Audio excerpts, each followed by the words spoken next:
Hola, hola, ¿cómo están? Buenas noches, muchas gracias por estar ahí. Estamos ya prácticamente cerrando nuestro ciclo en los últimos programas del año y hemos tenido invitados de distintos sectores, de distintas áreas, del deporte, del arte, de la política. Y para el programa de hoy hemos elegido una persona que es una fuente de inspiración. Es una mujer profesional de la medicina que de pronto se dio cuenta que con la medicina ortodoxa no alcanzaba, que había que mirar el entorno, la gente, el sentimiento, el pensamiento de la persona, el universo. Hoy Mariana nos va a estar hablando de cómo adquirir una autonomía que nos permita ser un poco más felices íntegramente. Le presentamos a nuestra invitada, la doctora Mariana Mampay. Mariana Mampay es médica especializada en medicina familiar, médica antroposófica. Desde 1994 reside en Ruiz de Montoya. Allí está al servicio de la comunidad urbana y rural, con especial dedicación a la comunidad Mbiá. Autora de varios trabajos sobre la salud de la población de esta etnia. Con la cooperativa La Abundancia, muy comprometida con la agricultura biodinámica. La aplica en su granja y es gran promotora de este modo de producción en armonía con la tierra y sus tiempos. Con un posgrado en fitoterapia en Cuba, sus prescripciones están más cerca de la naturaleza que de los químicos. Bueno, muchas gracias, Mariana, por haber venido. Bienvenida, nos encanta tenerte, nos encanta conocerte. Queremos saber todo de medicina antroposófica, de agricultura biodinámica, pero primero queremos que la gente sepa de vos. Contanos cuándo empezaste a ejercer como médica, dónde, con quiénes. Gracias, Alicia. Y bueno, soy médica, ya tengo ahora 58 años y soy médica desde los 24. Y todo el tiempo trabajé como médica porque me encanta. En un momento tuve como una crisis y quería seguir agronomía porque veía que la medicina se iba como en un camino muy angosto, muy mecanicista, que tenías que saber con los diagnósticos y enseguida te saltaba qué medicamento tenés que tener y era muy técnico. Hasta que encontré después toda la otra parte, la ampliación de la medicina con la parte emocional y la parte espiritual y traté de englobar todo y ahí me entusiasmé de vuelta. Pero llegaste a ejercer como médica ortodoxa, por decirlo de alguna manera. Yo soy médica ortodoxa, o sea que yo amplié la medicina ortodoxa a lo que es una medicina ampliada, que incluye también todo lo que es la psicología, la parte espiritual de una persona, también la parte de la biografía en la etapa que está no es lo mismo una persona que está en la menopausia a una persona que está con 28 años, aunque sea la misma persona, por la etapa de la vida que está pasando. Es una medicina ampliada. Que es la medicina antroposófica. Antroposófica, sí. ¿Qué significa qué concretamente? Bueno, la antroposofía significa la sabiduría del hombre y fue creada en el año 1924, igual que la agricultura biodinámica y la pedagogía Waldorf, que es un poquito antes, pero fue todo elaborado por Steiner, Rudolf Steiner, que era un filósofo de la época de principios del siglo XX y que en una forma muy honesta trató de ver los fundamentos de lo que tiene que ver con la agricultura, todo, la medicina, la agricultura, la medicina, la pedagogía, la arquitectura, el arte, bastante amplio. Y trató de integrar todo eso para mejorar la autonomía de las personas, o sea, que cada uno sea a sí mismo. ¿Cómo se vincula eso con tu cercanía y tu convivencia con las comunidades Mbiá? Bueno, las comunidades Mbiá fue casi una casualidad, porque cuando vinimos a Misiones a vivir, con mi expareja y mis dos hijos, mis dos primeros hijos, yo no sabía que en Ruiz de Montoya había tantas comunidades indígenas.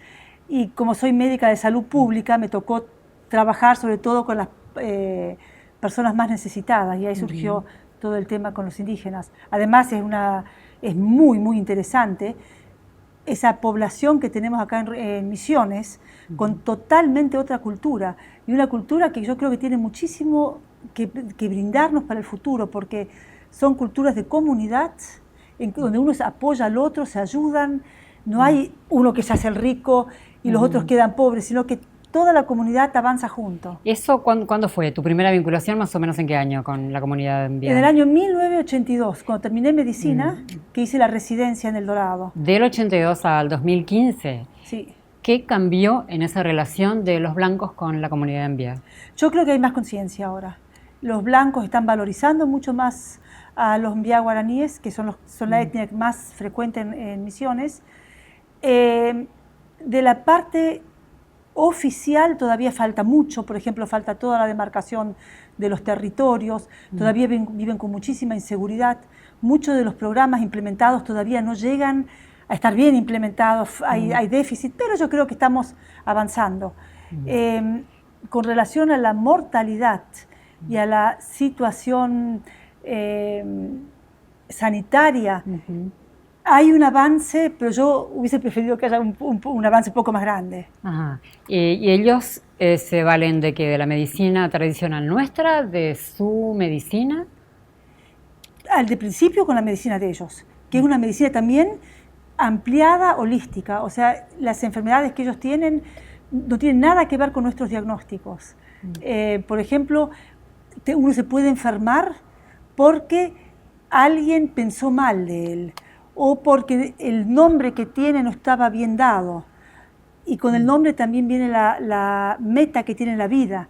O se puede enfermar. A ver, ¿cómo con el nombre bien dado eso? Viste que no sé si sabías que los Mbiá tienen dos nombres. Uno que es el que está en los documentos y otro es el nombre que le da el sacerdote o el opiguá, más o menos cuando cumplen un año y medio, y que tiene que ver con la meta que tiene ese chico en la vida, que tiene que ver con la esencia y el Dios que lo mandó a la vida. O sea, que es como que es un alma. Yo lo entiendo así, la verdad que tendríamos que preguntárselo a ellos, que saben mucho más. Pero después, ¿qué pasa cuando hay un error entonces en la cuando hay un elección error, de ese esa nombre? persona queda débil, se enferma más fácil y puede llegar a enfermarse. O sea, se enferma más fácil y puede llegar a quedar sin la posibilidad de desarrollar todas sus capacidades con las que nació. Y leía en una de las notas que te hicieron algo así como que todavía lamentablemente hay marginación de parte nuestra para con ellos, que incluso, digamos, tampoco interesa mucho al poder político vincularlos e integrarlos realmente. Como que del discurso de la boca para afuera todos los invocamos y hablamos lindo, pero a la hora de la integración real es muy hay un largo dificultosa. camino. Yo que vengo de otra provincia, que no soy de Misiones, que no viví toda la etapa de la inmigración europea en Misiones, muchas veces veo esa discriminación y realmente me duele, porque no se los trata como a otra persona, como una persona europea o no Mbiá. Hay la discriminación en casi todo, en la educación, en la medicina, en el acceso a los programas. Por ejemplo, muchos de los programas que están implementados ya, los indígenas no pueden acceder, a veces porque todavía no tienen documentos. En 2015. Ajá. ¿Es cierto que tienes un lugar en tu casa, en tu chacra para alojarlos, que hay un espacio para ellos? Sí. Yo doné un pedacito de tierra y unas personas de Europa donaron una pequeña vivienda que la usamos de albergue, muy primitivo, pero que es muy usado como para cuando tienen que venir al pueblo o hacer trámites o a venir al CAPS, entonces pueden dormir ahí, porque a veces tienen que caminar 20, 30 kilómetros. ¿Qué es el hormiguero? El hormiguero es una granja biodinámica que empezó en el año 1994 y donde intentamos tratar de recuperar la fertilidad del suelo, tratar de integrar a personas que puedan vivir ahí. ¿En qué difiere una granja biodinámica del hormiguero de una granja tradicional? Que en la biodinámica uno trata de que la granja en sí sea un individuo, tiene una individualidad. O sea, tiene el que la maneja, que en general son las personas que trabajan sobre ella. Por un lado yo, que soy la dueña, pero está Juan Beck, que es el que maneja toda la parte de los animales, y él es que le da la forma. Después se trata de no comprar muchos insumos afuera, sino de aumentar la fertilidad dentro de la propia granja, tratando de no usar agrotóxicos y usar preparados que aumenten la fertilidad. ¿Y tu granja es una excepción o hay otras? No, en nuestra región hay Misiones? 10 Sí. granjas biodinámicas. Incluso hay una pequeña cooperativa de todos los productores que nos juntamos para vender los productos. Y se venden cajas aposadas de personas, familias que quieren productos orgánicos. Entonces hacen el pedido y nosotros llenamos las cosas con lo que tenemos. Ajá. A ver, la agricultura biodinámica produce, frutas y verduras orgánicas. Exactamente. ¿Y solamente eso o hay algún otro rasgo, otra característica, digamos, de la agricultura biodinámica? O sea, el rasgo... O sea, ¿yo puedo producir alimentos orgánicos sin tener una granja biodinámica? Sí.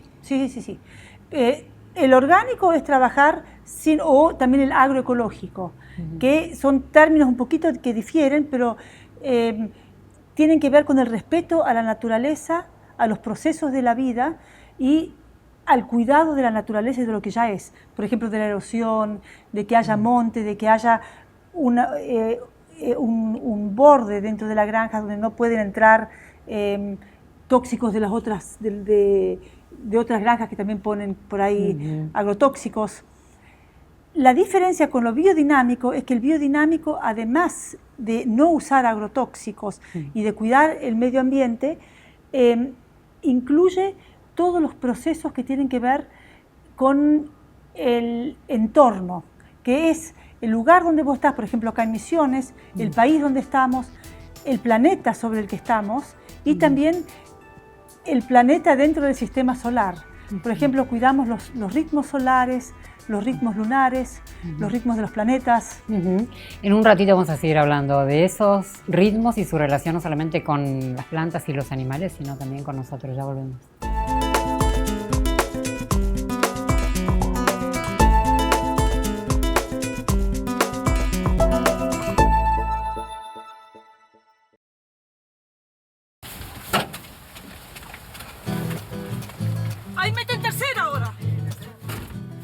Acá me ocupo de varias comunidades indígenas. Estoy en una situación un poco delicada porque veo muchas injusticias. Veo que desaparece leche y comida subsidiada por el gobierno y destinada a los indígenas. O veo que el gobierno prevé proyectos para ayudar a los indígenas y los fondos nunca llegan. Además, sigo luchando con mi propio miedo a esas amenazas que siguen estando latentes. El Estado apoya a los indígenas Mbiá con alimentos, pero en realidad llegan irregularmente. Estos alimentos, más allá de ser poco saludables, la mitad de los niños de 0 a 6 años están malnutridos. La causa de la mayoría de los problemas de salud es debido a que los Mbiá perdieron su espacio de vida, la selva. Pero yo sentí nuestro, pero lamentablemente no puedo sacar ni árboles porque es una propiedad ajena. Monte lo que trae alegría, oxígeno, toda esa cosa. Porque sin monte no podemos vivir, porque parece un triste, es una enfermedad muy grave para nosotros. Bueno, ahí veníamos del corte con algo de Doctora Mariana y el mundo perdido de los Mbiá guaraní. ¿Quién lo hizo? ¿Qué es eso que vimos? Esa película fue hecha por una señora que hace documentales de Suiza y había venido una vez haciendo una película de Pérez Esquivel. Y como Pérez Esquivel, que es nuestro premio Nobel, también se ocupó mucho de la marginación de los indígenas, tuvimos algunas grabaciones sobre eso. Y esa señora después se interesó y me acompañó durante 5 años en mi trabajo dentro del CAPS. O sea, me acompañó dentro del trabajo del CAPS durante 5 años y fue grabando y después hizo la película. ¿Y regularmente compartía momentos con vos? ¿Grababa? Venía casi todos los veranos. Como ella es suiza, y en Suiza hace frío en invierno, decía, bueno, yo me voy a Sudamérica a pasarlo un poco más calentito, y venía a mi casa, también a otros lugares y grababa.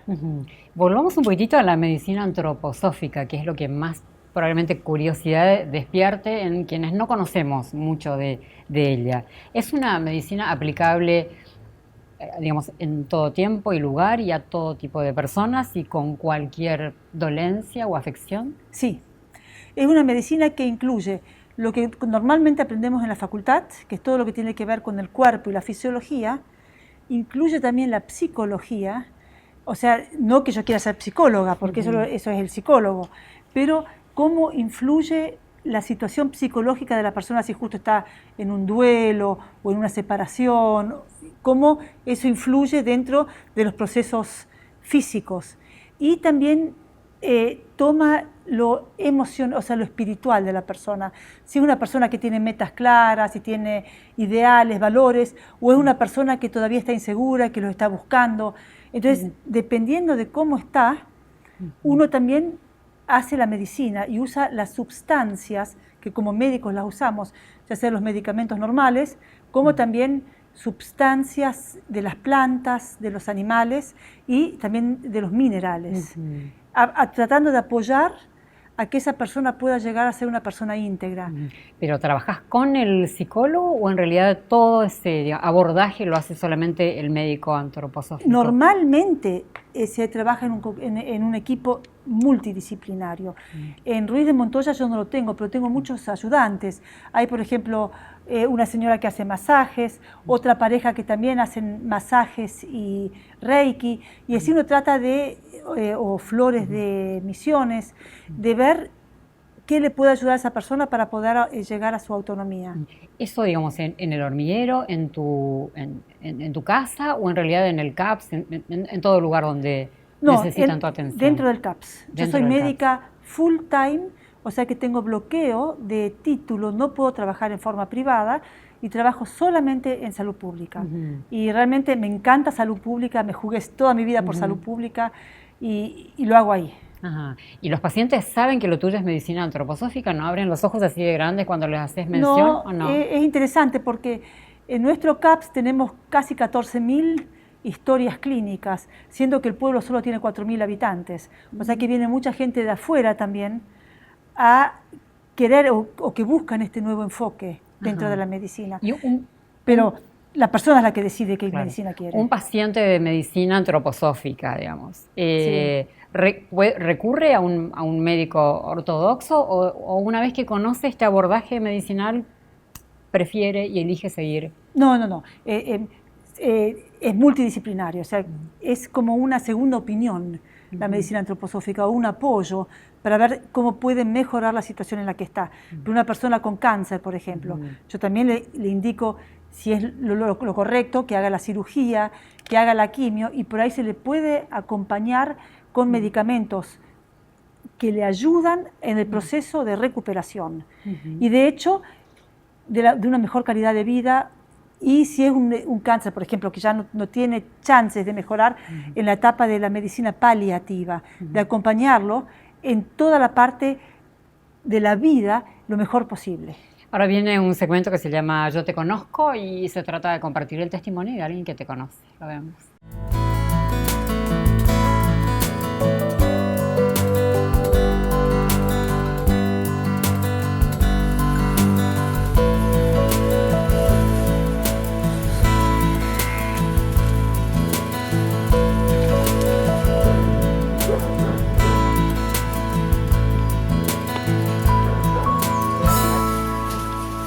A mí me gusta Mariana porque es una persona muy pragmática, ¿no? O sea, ella es una mujer fuerte, ¿no? Y tiene múltiples facetas, ¿no? Tiene todas sus facetas, digamos, el trabajo que tiene en el hormiguero, su trabajo como médica, pues todo un trabajo con las comunidades indígenas. O sea, en ese sentido es un ejemplo, ¿no? No está para nada metida en la sociedad de consumo ni nada de eso, ¿no? Más allá de que no vive en una sociedad urbana, pero sí es una mujer inspiradora, ¿no? Y en un pueblo como Ruiz de Montoya, donde a mí me costó ver un poco esas diferencias que hay entre la vida, entre los grupos de las comunidades indígenas y los grupos de los colonos y los del pueblo, había tanta separación, vi que ella era una de las personas que más transitaba entre los diferentes grupos, ¿no? Y transitaba con comodidad, ¿no? Con mucha humanidad. Realmente creo que su mundo va creciendo y su mundo de influencia también, ¿no? Y ojalá que también, que sobre todo creciera a nivel local, a nivel de misiones, ¿no? Porque necesitamos mucha más gente como ella que esté dando el paso, hablando sobre otro tipo de salud, otro tipo de agricultura, una agricultura más sustentable como la agricultura biodinámica, una salud con una visión holística. Necesitamos, ojalá que ella como médica pudiera influenciar más a los jóvenes médicos que están trabajando en esta zona.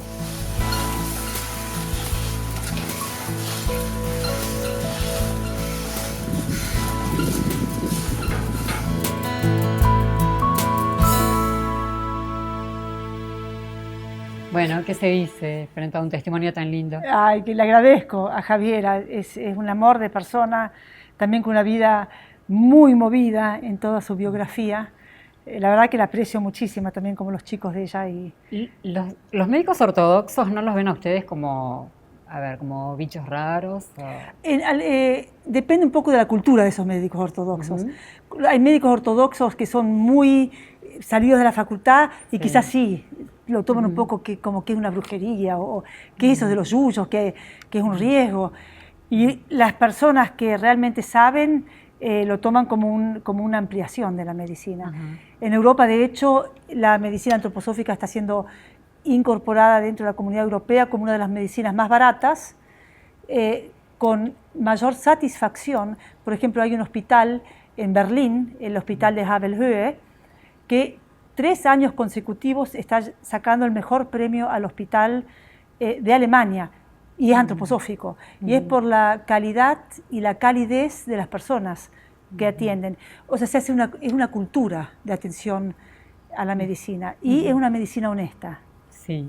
¿Por qué? ¿Honesta? Porque uno está sabiendo lo que está haciendo. Y muchas veces los médicos hacemos cosas que no sabemos lo que estamos haciendo solo porque estudios dijeron que es bueno, y después de 3 o 4 años uno nos damos cuenta que esos estudios no habían estado bien hechos y tenemos que sacar medicamentos de vuelta de mercado o tenemos que cambiar situaciones cuando fuimos muy apresurados en tomar nuevas medidas dentro de la medicina. Bueno, hay algunos médicos que confiesan que sus pacientes mejoran solamente cuando ellos le dedican un poco más de tiempo y los escuchan. Claro que sí. Paracelso decía que el 50% de la medicina es el propio médico. El establecer el contacto médico-paciente, eso es todo un arte. No es solamente decirle que te duele la cabeza, tómate una aspirina, que venga el próximo, sino que el establecer realmente la comunicación y la compasión de poder meterse en el otro y ver qué le está pasando. Y desde ese lugar tratarlo. Hablas mucho, por lo menos vi un par de entrevistas en los que haces mención a la necesidad de la autonomía, en trabajar por la autonomía de la persona nuestra, tanto en la salud como en el tema de los alimentos, en lo espiritual. En un ratito después del corte quiero que nos cuentes de qué se trata esa autonomía.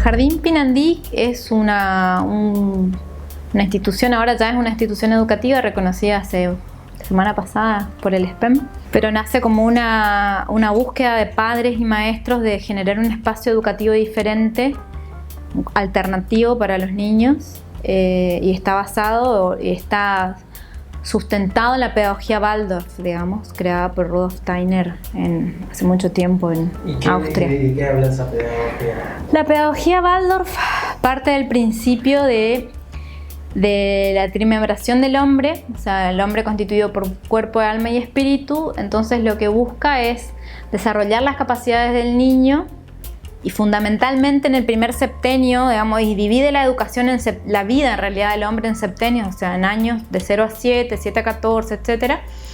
Y básicamente en el primer septenio, de 0 a 7 años, la pedagogía Waldorf insiste en el desarrollo psicomotor del niño y en el desarrollo básicamente motriz. La diferencia fundamental es el cómo, no el qué. Ellos aprenden exactamente lo mismo que aprende un chico en una escuela común, nada más que la forma de transmitir el conocimiento es distinta. Ellos, por ejemplo, en una escuela común la maestra enseña las tablas con 2 más 2, toda la parte por ahí en una escuela Waldorf se aplican otros métodos, se trabaja mucho a partir del arte, a partir de lenguajes vivenciales, por ejemplo las fracciones, en vez de hacer la fracción en el pizarrón, se lleva una torta, se corta la torta y así se aprende. ¿Y cuántas escuelas hay, cuántos jardines, perdón, hay de este tipo en Argentina y en Misiones?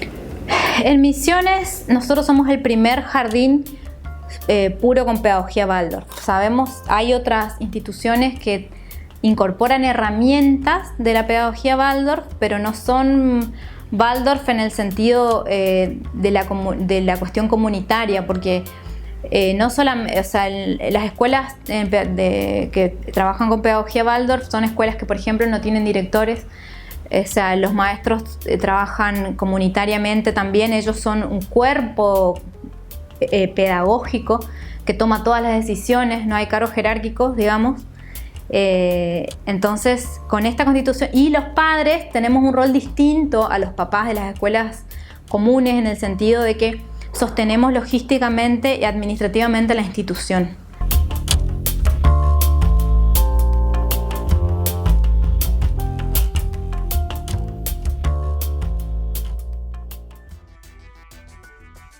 Bueno, ahí veíamos a la gente de Pinandí que está también jugándose a abrir un nuevo camino, ¿no?, en el abordaje de la educación, con este jardín que creo que hasta ahora es el único en la provincia, ¿no? En la provincia es el único y realmente admiro a esas mamás y a esos papás que se jugaron por sus hijos y que le quieren dar una educación que también sea integral y que respete los tiempos de los niños. ¿Qué tiene que ver esto que vemos, lo que aprenden estos niños en Pinandí o lo que perciben estos niños en Pinandí con lo que hablábamos antes, esa autonomía de la que hablas tanto? Que si una persona, yo creo que los maestros, si tuviésemos muchos maestros buenos, casi los médicos serían superfluos, porque las personas podrían saber dónde están paradas y curarse a sí mismos. Y educarlos para eso, que es lo que la propuesta del Jardín de Pinandí, es respetar el tiempo de cada niño y no traerle cosas nuevas, ni antes de tiempo ni después del tiempo, sino en el momento justo en que el niño lo necesita. Y para eso hay que conocer la evolución del niño y del ser humano. Y yo creo que eso es lo que el desafío que tenemos dentro de la educación. Curarnos, decías, está a años luz de automedicarnos, que a lo mejor es el planteo más simplista que tenemos hoy. El automedicarnos también puede ser. Si yo tengo por ahí una gripe, puedo hacerme un té de tilo con un poco de limón y miel y me estoy automedicando, por así decirlo. Pensaba en realidad en los remedios, Claro, en químicos. Pero el autocurarse significa tener la posibilidad y los recursos propios de ser un Homo sapiens. El Homo sapiens, que era antes en la evolución, era el hombre que pensaba. Y el Homo sapiens es el hombre que es capaz de reflexionar sobre sus propios pensamientos. Y eso hay que educarlo. Y eso es lo que se intenta educar en la pedagogía Waldorf, de que uno pueda reflexionar de la situación en la que está y tomar un camino que le parece que es el acorde a esa persona, con su historia, con su educación, con sus valores. Y eso es a lo que se tiende, eso se tiende a fortalecer con la pedagogía Waldorf, con la medicina y también con la agricultura, porque en la agricultura lo que queremos es producir alimentos sanos, que un alimento sano permite que podamos pensar mejor. Parece medio tonto, pero es así. No, pero estaba pensando que en realidad vamos en este camino que vos describís va en sentido exactamente contrario a lo que estamos recibiendo, los estímulos que estamos recibiendo, que es estudiar, preparate, ganar, competir, triunfar, consumir, digamos, acaparar. ¿No es eso lo que aprendemos? Claro, eso es lo que aprendemos, pero son muy pocos los que llegan. Y llegan con una meta muy alta y de mucho... como que necesitan mucho poder y después no lo pueden dejar. Son esos políticos que nunca tienen suficiente y más quieren, y más autos, y más tierras, y más poder, y más cosas, o pero también empresarios. No estamos todos siendo enseñados a que vivir enseñados bien a es tener mucho, es tener comodidades. Sí. Y los que no llegan caen y caen mal. O sea, son después las personas que no llegan a ningún lado, que pueden vivir con lo mínimo móvil y dentro de todo también con una cierta frustración. Cuando uno puede ser feliz con poco, sin necesidad de tener mucho, compartiendo y saber que los valores, pero valorar los valores uno mismo y no esperar a que se los dé la sociedad a los valores. Ahora viene un segmento de preguntas, son, los televidentes, los que se suman preguntándote esto. Hola, mi nombre es Cristian y mi pregunta es, ¿la agricultura biodinámica puede aplicarse a gran escala? No, puede aplicarse en gran escala y en pequeña escala. La meta es con pequeños productores, pero por ejemplo en Australia hay 1.800.000 hectáreas cultivadas con metodología biodinámica y en Europa también. ¿Yerba, por ejemplo, producida con los modos de la agricultura biodinámica es posible?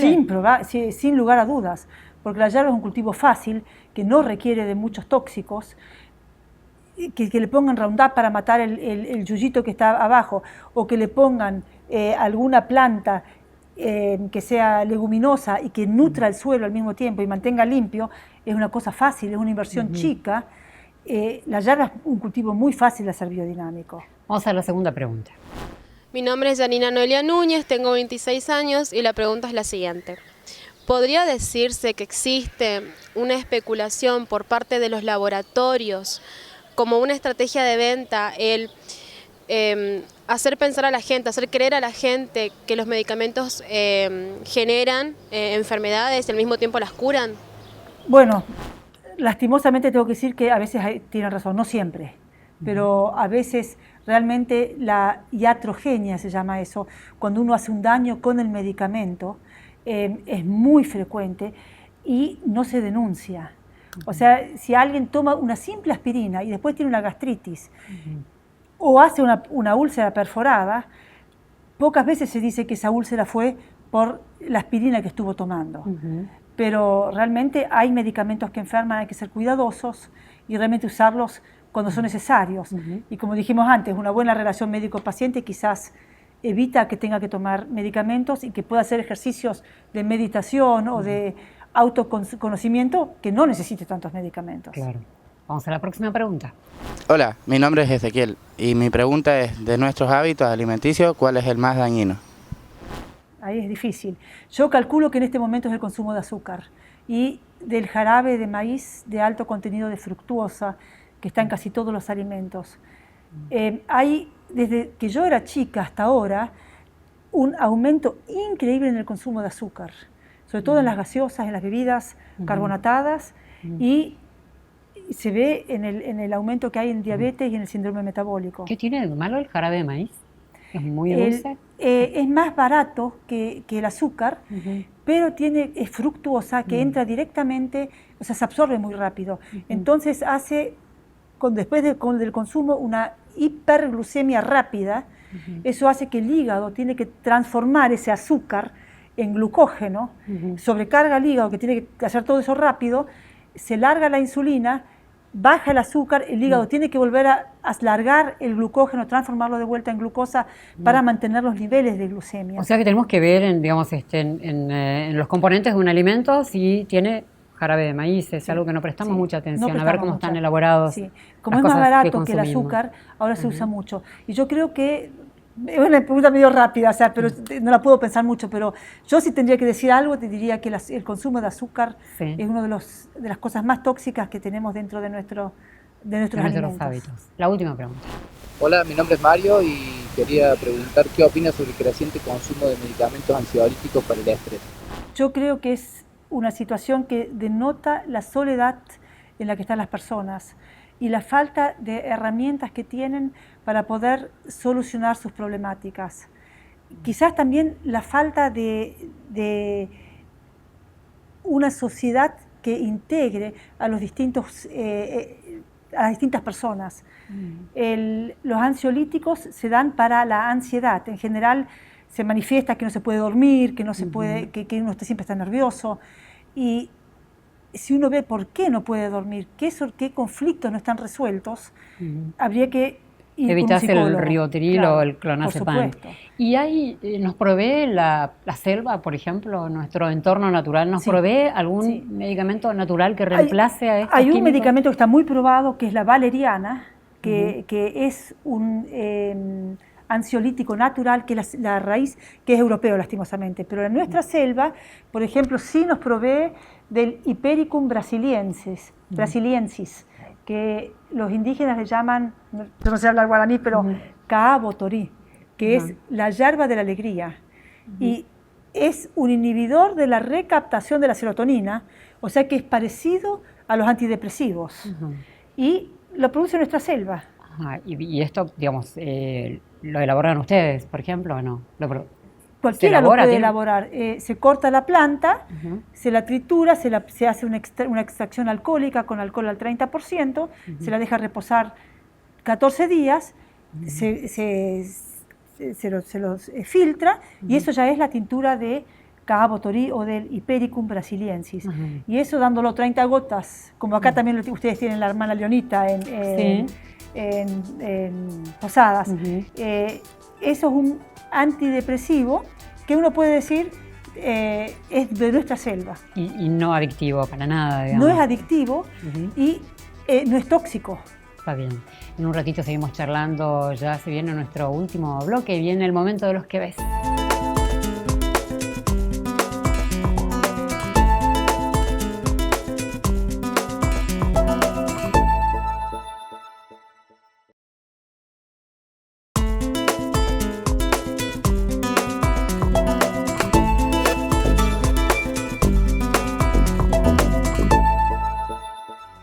Bueno, aquí nos quedamos hablando en el corte con Mariana de los saberes y los conocimientos de los guaraníes. Y te preguntaba si hay algún medicamento, algo que digas, bueno, esto es una joya realmente, ¿cómo no multiplicarlo en su uso? Me decías de una crema.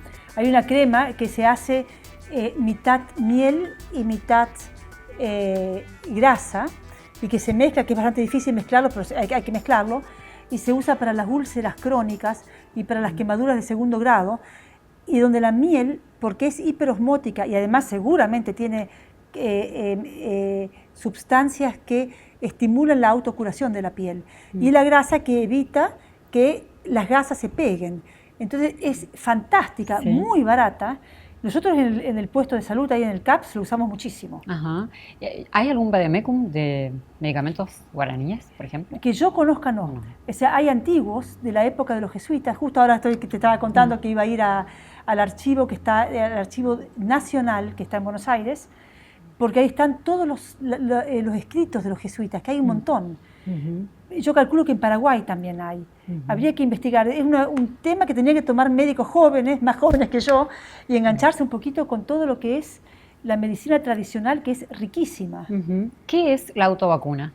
La autovacuna es una vacuna que se hace con las propias secreciones en el momento de hacer que una persona tiene alergia. Por ejemplo, en una rinitis alergia con un poquito del moco. Que son acá muchísimas emisiones. Es muchísimo.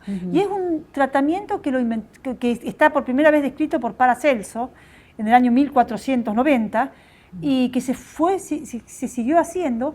En la facultad ahora no se enseña más, pero como que se transmite de médico viejo a médico joven. Yo se lo sigo transmitiendo. ¿Y en qué consiste? Consiste en sacar un poco de la sustancia del paciente en el momento que tiene alergia, ponerlo con un solvente y potenciarlo, sacudirlo 3 minutos para que se mezcle bien esa gota de la persona con el solvente, y eso se toman. ¿Qué solvente puede ser? Puede ser, por ejemplo, un licor de mandarina. Tiene que ser algo que tenga un poco de alcohol para que no se descomponga.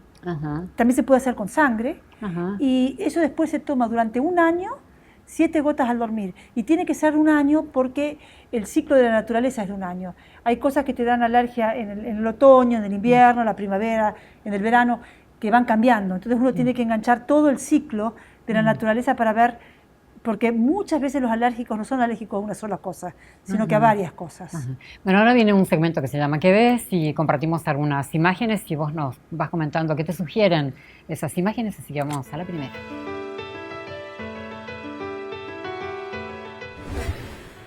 Bueno, una plantación de pino como en el Alto Paraná, Sí. hay hectáreas y hectáreas y hectáreas. Lo veo y me da un poco de tristeza ver el suelo pelado entre los pinitos, que el sol les pega, está expuesto a la erosión, seguramente usaron agroquímicos que contaminaron las napas, que contaminaron toda el microbioma que está ahí dentro del humus, y me da tristeza.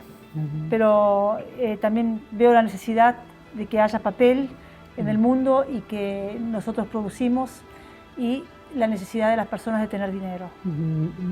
Se dice que con un costo ecológico estas plantaciones muy altas, ¿no? Es muy alto, Es sí. muy alto el costo. Y ese Igual costo que no lo paga nadie. con la Justamente soja. por eso, claro, con la soja es un costo, tiene un costo que paga la sociedad y el futuro que no está valorizado. Y eso es lo que es deshonesto. Vamos a la segunda imagen.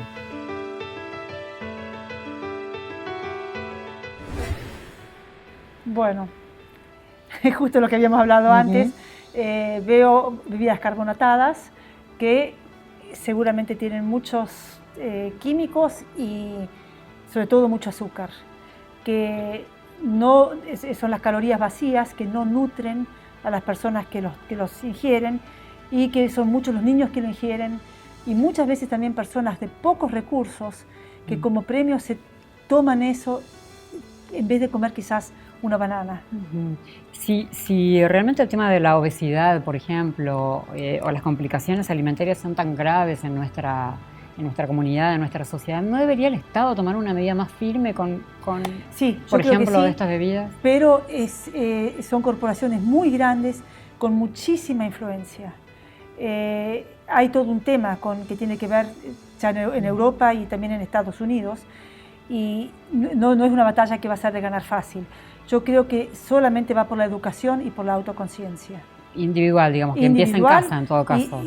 Y en la casa, por ejemplo, yo no compro gaseosas, pero sí me compro frutas y hago un licuado. O agua, no, O agua, agua. Que es, o agua, sí. Vamos a la próxima foto.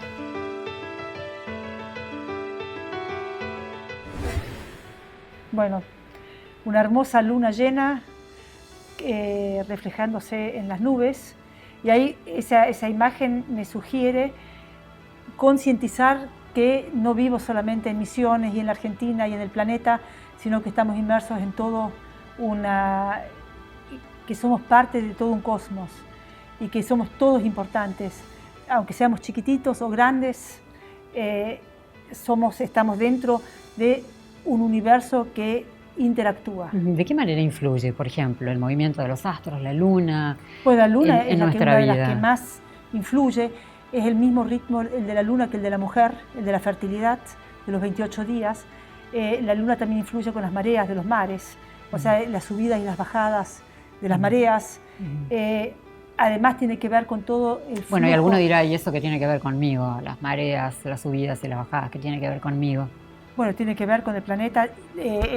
Para las mujeres sí tiene mucha importancia la luna, porque ser lunática o tener un síndrome premenstrual o estar en la menopausia nos marca. Y todos estos ritmos sí tienen que ver con la luna. La luna es, junto con el sol, los que más marcan los ritmos de la Tierra. O sea, el no poder dormir con la luna llena tiene algo que ver, el día y la noche que nos marca el sol, que no nos damos cuenta, pero son ritmos muy, muy grandes que nos dan los astros. ¿Y que hay que escuchar también o atender en la agricultura, por ejemplo? Sí, sí. En la agricultura la luna tiene muchos ritmos. Tiene el ritmo de luna llena y luna nueva, pero también tiene el ritmo de la luna ascendente y descendente. Por ejemplo, que pase bien por arriba nuestro o que vaya más abajo, como el sol, que en invierno es mucho más plana la curva, y en el verano pasa bien por arriba nuestro, casi por arriba. ¿Y en función de eso definís la actividad en la chacra o la plantación? Se definen las plantaciones, las cosechas, se define también la calidad y la durabilidad, por ejemplo, de una batata o de una mandioca o de una manzana que cosechás. Si tiene mucha agua, o en el corte de la madera o de las tacuaras, si uno las cosecha con mucha agua adentro, es mucho más fácil que se embichen o que se descompongan más rápida. Si uno las cosecha cuando tienen poca agua adentro, tienen más sustancia y tienen más aroma, tienen más calidad, tienen más color y también tienen más durabilidad. Vamos a ver la última imagen.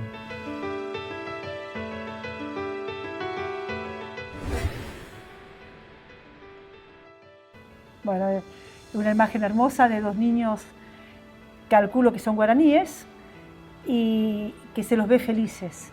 Y yo pienso que eso es una esperanza para el futuro, y es donde tenemos que poner toda nuestra energía, en los niños, en los jóvenes, y no más tanto en nuestra generación. Yo ya no quiero cambiarle a nadie de nuestra generación, pero sí quiero invertir en niños así, o en nuestros jóvenes, para que puedan, como dijimos antes, ser más autónomos en el pensamiento, que no se dejen influenciar por las propagandas o por las modas. ¿Y le tenés fe a la gente joven en eso? Sí, mucha. Y veo, de hecho, entre los médicos, cuántos médicos jóvenes ya quieren o ya no se conforman con lo que aprenden en la facultad. Y de hecho, las facultades ya están trayendo mucha medicina que no es la que se veía hace 10 años. Investigaste el tema de la estatura de los niños de la comunidad de guaraní. Sí. ¿Y a qué conclusión llegaste? Que un niño que es desnutrido, primero baja la talla, pero un desnutrido crónico, baja el peso, pero un desnutrido crónico baja la talla. Y en los niños guaraníes hasta los 6 años tenemos el 50%, yo por lo menos digo de los de Ruiz de Montoya, que son los que yo investigué, con talla baja. Y eso significa que son niños que crecieron con una alimentación deficiente para lo que necesitaban en esa etapa de la vida. Y eso les quita posibilidades para el futuro. O sea, es dramático, y yo creo que es un tema muy importante que tendría que estar como prioridad en la agenda de salud pública, que no haya niños con baja talla en nuestra provincia, en nuestra hermosa Misiones. Sí, ¿cómo llegamos? ¿Con alimentación, con controles? ¿Cómo cuidamos? Yo calculo que primero dándoles territorio suficiente, que lo que les corresponde, haciendo cumplir las leyes que ya están dentro del gobierno, y apoyando y educando con lo que les queda, porque realmente muchas comunidades no pueden vivir como vivían antes y tienen que readaptarse a lo que es la vida de ahora. Pero si solo le damos grasa, harina, azúcar y la leche, no llegamos a las necesidades que necesita un chico en esta etapa de la vida. Llegamos al final de nuestro programa. Un placer conocerte personalmente, un placer aprender de vos. Te dejamos el cierre del programa, hacemos siempre un pequeño brindis, así que te dejamos a vos el cierre. A ver, ¿por qué brindamos? Estamos casi cerrando ya el 2015 también. ¿Por qué brindamos, Mariana? Y yo diría que brindemos por nuestros niños y por los niños de toda la provincia de Misiones. Y tanto sean los que van a ir al jardín de Pinandí, como los que van a una escuela común, o los niños indígenas, o los niños de los pueblos, los niños de las zonas urbanas, y que podamos crear, nosotros que estamos ahora en la etapa ya con más poder y con más, ya más sabiendo las cosas, que podamos brindar y apoyar a los chicos jóvenes. Lindo brindis, gracias por haber venido de nuevo. Y muchísimas gracias a vos. Cerramos nosotros, nos encontramos dentro de una semana, como siempre un placer tenerlos del otro lado, muchas gracias.